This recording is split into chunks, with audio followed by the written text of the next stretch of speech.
Bonjour à toutes et à tous, bienvenue sur pranarome.tv. On parle aromathérapie et aujourd'hui, Anne-Françoise, bonjour. Bonjour Julien. On parle des huiles végétales. Anne-Françoise et moi, on a écrit avec Dominique Baudou un petit livre sur les huiles végétales, un petit guide pratique en fait que vous trouvez chez votre revendeur Pranarome et qui vous offrira ce guide à l'achat d'un produit. Ce petit livret contient la fiche descriptive de plusieurs huiles végétales et surtout, c'est un livret qui est bourré de recettes. Nos petits secrets. Oui. Voilà, on peut le dire comme ça, des secrets pour se rendre la vie plus belle avec les huiles végétales. Alors, les huiles végétales, c'est quoi, Anne-Françoise, et surtout, c'est quoi une huile végétale de qualité? Alors, une huile végétale de qualité est une huile végétale qui a conservé tous ses bienfaits. Et conservé comment? Parce qu'on a essayé d'éviter lors de la pression, d'essayer de ne pas les chauffer, désodoriser, raffiner. Et donc, c'est pour ça qu'on appelle ces huiles végétales de qualité les huiles végétales de première pression à froid. Donc ça, c'est un critère qu'il faut exiger lorsqu'on achète une huile végétale. Tout à fait.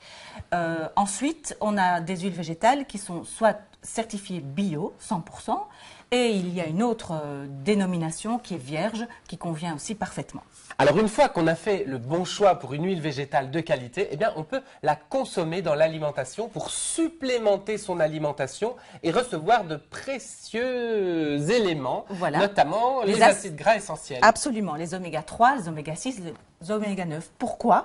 Parce que l'organisme ne les fabrique pas, donc l'organisme va les puiser dans l'alimentation et à condition d'avoir des huiles végétales de qualité, de première pression à froid, elles ont conservé ces acides gras essentiels.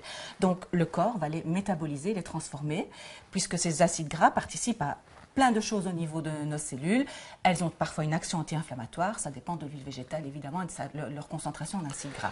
Alors, acides gras essentiels, vitamines aussi, il faut le rappeler, vitamine A, vitamine E.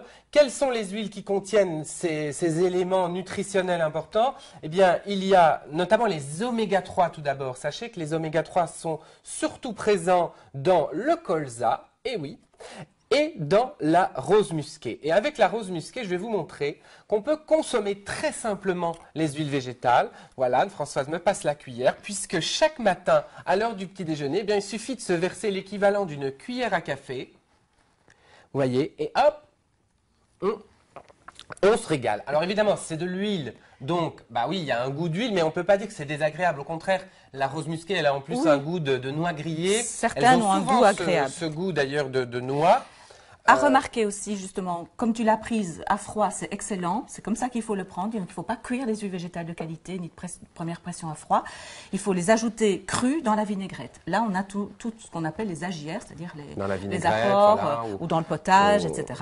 Et donc là, on bénéficie absolument de ces acides gras essentiels. Bien se souvenir aussi que ce sont des lipides, mais des lipides que le corps ne va pas stocker, mais transformer immédiatement. Donc ça ne fait pas grossir, ce ne sont pas des graisses saturées, faut pas croire que, dont il faut se débarrasser. Alors il y a aussi la nigelle dont on n'a pas parlé. La nigelle est bourrée d'antioxydants. Il y a beaucoup de personnes outre-Atlantique qui prennent de la nigelle comme je viens de le faire avec la rose musquée tous les matins.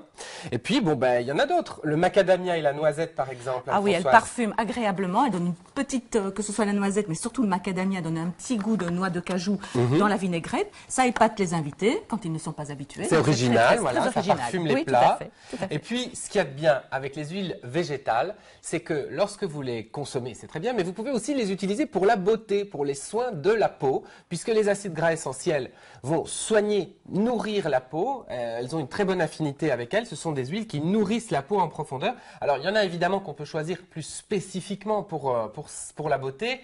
Notamment l'argan. L'argan, oui, bien sûr. Elle est très connue, elle a beaucoup de succès pour l'instant. L'argan vient du Maroc. Les femmes marocaines l'utilisent depuis très longtemps pour leur chevelure, pour les soins de la peau, pour les soins des ongles. Donc l'argan est très très riche en acides gras et en vitamine E surtout. Alors les vitamines, important, les fameuses vitamines A, D, E, K, qui sont des vitamines très très bonnes pour la peau. Donc l'argan, on connaît bien entendu, c'est très à la mode. Il y a aussi quelque chose qui est intéressant, c'est le noyau d'abricot, qui est une bonne à tout faire, qui est une huile passe-partout et qui est surtout une huile aussi très bien pour les bébés, les peaux sensibles. Les peaux sensibles, les peaux un peu sèches, c'est tout en douceur, elle ne laisse pas de film gras, elle est très agréable. C'est une huile aussi riche en provitamine A qui prépare la peau à l'exposition solaire ou qui prolonge le bronzage. Quand on revient des vacances, eh bien, hop, on s'hydrate avec du noyau d'abricot, c'est toujours bienvenu.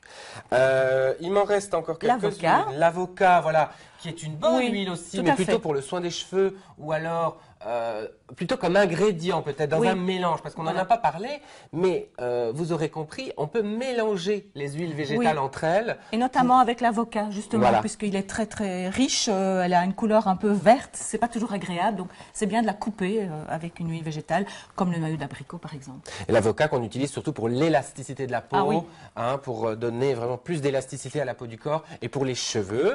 Et pour les cheveux, parlons-en, puisque là j'arrive au jojoba. Le jojoba est une cire végétale, c'est pas vraiment une huile végétale, qu'on va appliquer sur les cheveux. Pourquoi? Pour plusieurs raisons? Pour plusieurs raisons, notamment parce qu'elle a une composition proche du sébum, donc pour tout ce qui est cuir chevelu avec pellicule, cheveux gras, etc., elle va assainir, déjà elle toute seule. On y rajoutera une petite goutte d'huile essentielle, mais ça c'est dans les petits secrets. Et ensuite, le jojoba, étant donné que c'est une cire, va resserrer les écailles des cheveux, et donc il y aura l'effet volumateur, volumisant, on va dire ça comme ça. On aura de plus beaux cheveux, plus forts en tout cas. Voilà, et brillants. D'accord. Alors, bien sûr, ces huiles-là, on les utilise aussi sur le visage. Bien sûr. En crème de nuit, en crème de jour, en sérum. Regardez nos autres vidéos pour découvrir ça dans les atouts de la beauté. Et je voudrais vous montrer comment appliquer une huile végétale sur le visage. C'est assez simple. Elles sont toujours conservées dans des flacons en verre opaque. Bien être attentif à ça quand vous achetez vos huiles végétales parce qu'elles se conservent mieux dans ces flacons en verre ambré. Vous devez les conserver d'ailleurs à l'abri de l'air et de la lumière. Et vous allez prélever quelques gouttes. Vous voyez qu'il y a un compte-gouttes ici. Là, je prélève 3 grosses gouttes que je vais chauffer dans la main. Et sur mon visage nettoyé le matin dans la salle de bain, je vais l'appliquer sur mon visage. Pareil, si je sortais de la douche, eh bien, je pourrais en appliquer sur les jambes, sur le corps tout entier. Tout à fait. Il faut savoir que je devrais attendre 1 minute pour que ça pénètre et puis je pourrais me maquiller, appliquer d'autres soins, etc. S'il faut choisir au départ une huile végétale pour s'habituer à une autre texture que la texture crème, le jojoba est un bon passage. Le jojoba, je le précise d'ailleurs, est très indiqué pour les peaux grasses puisqu'il a le même profil lipidique que le sébum et il régule le sébum. Donc pour les peaux grasses, les peaux acnéiques, à long terme, utiliser le jojoba en base de soins quotidiens, c'est très intéressant, ça réduit la production de sébum qui parfois est un petit peu trop vigoureuse à l'époque de l'adolescence par exemple.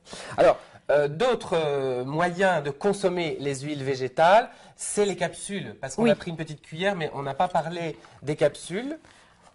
Onagre, rose musquée du Chili. Rose musquée du Chili, c'est l'apport en acides gras essentiels et de la vitamine, surtout la provitamine A par voie interne. L'onagre, qui est aussi riche en acides gras, en vitamine E aussi, mais surtout, c'est une huile végétale que l'on propose aussi pour atténuer les inconforts des problèmes de syndrome prémenstruel. Donc l'ami des femmes et à voir selon le cycle de chacune, et de voir un peu ce qui lui convient, mais elle atténue certains symptômes. Voilà, donc en capsule, avec la petite cuillère. En massage, on l'a vu. En massage aussi, on doit peut-être rappeler qu'il y a des huiles végétales très bonnes en massage pour la santé. Je pense à la calophylle. Oui, la calophylle qui est une huile végétale typiquement pour la sphère circulatoire. Elle protège les capillaires sanguins, elle répare. Et donc, on peut l'utiliser pour tout ce qui est retour veineux, jambes lourdes, en association avec l'huile essentielle de cyprès, toujours vert. Rétention d'eau, etc. Varicosité sur les jambes, c'est quelque chose d'exceptionnel. Ça sent un petit peu le curry, mais c'est un très très bon ingrédient anti-jambes lourdes. Alors, l'arnica, l'huile des sportifs, Des sportifs, tout ce qui est trauma, ecchymose, bleu, bosse. C'est l'arnica, en sachant qu'en huile essentielle, nous avons la super arnica, qui est l'hélicryse italienne. C'est ça, donc bonne combinaison. Bonne combinaison. Il nous reste le calendula. On parlait des bébés tout à l'heure. Le calendula, c'est une huile végétale qui apaise, qui est une anti-inflammatoire, qui adoucit. C'est la fleur de souci qui a macéré. Et donc là, on a clairement quelque chose à appliquer en cas de coup de soleil, de brûlure, d'irritation de la peau. Et le millepertuis, un peu dans le même genre. Qui était très proche du calendula, ce qui est pareil, aussi apaisant. Anti-inflammatoire, apaisant. Attention cependant, ne pas s'exposer au soleil. Alors, on a vu Beaucoup d'huiles végétales sont disponibles. Renseignez-vous. Procurez-vous évidemment ce livret de façon à bien les consommer. Peut-être un mot sur le beurre de karité, parce que le beurre de karité, c'est une noix, la noix de karité, qui produit un beurre. Donc c'est un peu comme une huile, mais c'est plus solide. Et ce beurre, très onctueux et très riche, Anne-Françoise, on l'utilise pour... Surtout sur les zones très sèches, comme le talon au niveau des pieds, les mains très sèches, les crevasses. C'est un produit qui est utilisé par les mamans africaines pour masser bébé dès aux premières heures de sa vie. C'est aussi un masque pour cheveux. Oui. Alors là, ça dépendra du type. Pour les pointes, pour les cheveux fins. Frotter les pointes. Voilà. S'il s'agit il faut avoir les cheveux plus secs, c'est intéressant. Si on a les cheveux plus fins, plus gras, le beurre de karité est trop riche. Ça va alourdir le cheveu. Là, on va aller chercher le jojoba. C'est beaucoup mieux. Eh bien voilà, on a fait le tour, je pense, beurre de karité, jojoba, on commence, on se met le pied à l'étrier et on se retrouve très bientôt sur pranarome.tv pour parler du bien-être au naturel avec les huiles essentielles et végétales. À bientôt. À bientôt.